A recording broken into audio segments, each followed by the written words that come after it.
कुरान के अंदर कुछ आयतें ऐसी हैं जो आतंक को बढ़ावा देती हैं, वायलेंस टीचिंग हम कहें उसको एक तरह से, वो कुरान के अंदर इस तरह की बातें हैं। एक वीडियो गश्त कर रही है जिसमें मलऊन मुता की नाजायज औलाद वसीम रज़वी ने सुप्रीम कोर्ट के अंदर एक PIL दाखिल की और कहा कि कुरान मजीद से 26 आयतों को निकाल दिया जाए।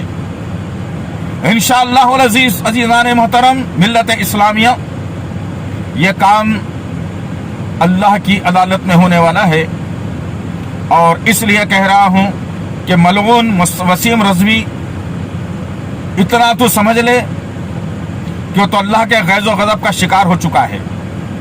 और याद रख, तू ये दुनिया की मामूली अदालत के अंदर केस डाल करके समझता है कि तुझे कामयाबी मिल जाएगी। एक ऐसी अदालत है जो अल्लाह की बारगाह में पेश होने वाली है। उस अल्लाह की बारगाह की अदालत में जब मुकद्दमा तेरा और मेरा आएगा, उस वक्त पता चलेगा कि इंसाफ क्या हो सकता है। तो खुश हो जा, तो मलऊन, तो राफजियत की नाजायज औलाद, कई नुत्फों का एक जो है ना रहम में टपकना, उसके बाद तेरी पैदाइश का होना, ये बात तय करके रख ले।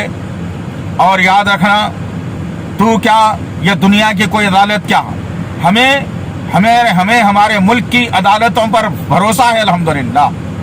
हम फख्र करते हैं पूरी दुनिया के अंदर अल्हम्दुलिल्लाह।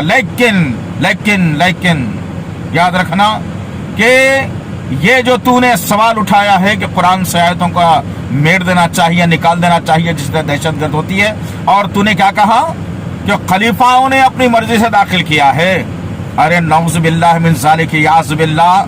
पूछ कभी तेरे जाकिर से इस कुरान के बारे में वो क्या कहेगा, पूछ कभी तेरे लोगों से इस कुरान के बारे में क्या कहेंगे, और फिर जिस पर हजरत अली ने इक्तिफा किया, जिसको हजरत अली ने हजरत हुसैन और हजरत हसन रजी अल्लाह तआला अन्हु तक इस कुरान को पढ़ाया, पहुंचाया, फातिमा रजी अल्लाह तआला अन्हा ने इस कुरान को पढ़ा, इस पर अमल किया, तो कहता है कि 3 खलीफाओं ने मिलकर के कहा। और क्या कहता है जलील, नबी का नाम लेने से पहले अपनी जबान को 1000 दफा पाक करके आइंदा से नाम लेना समझा रहा हूं तुझे। इसलिए कि तू क्या कहा मोहम्मद साहब के बाद, अस्तगफिरुल्लाह।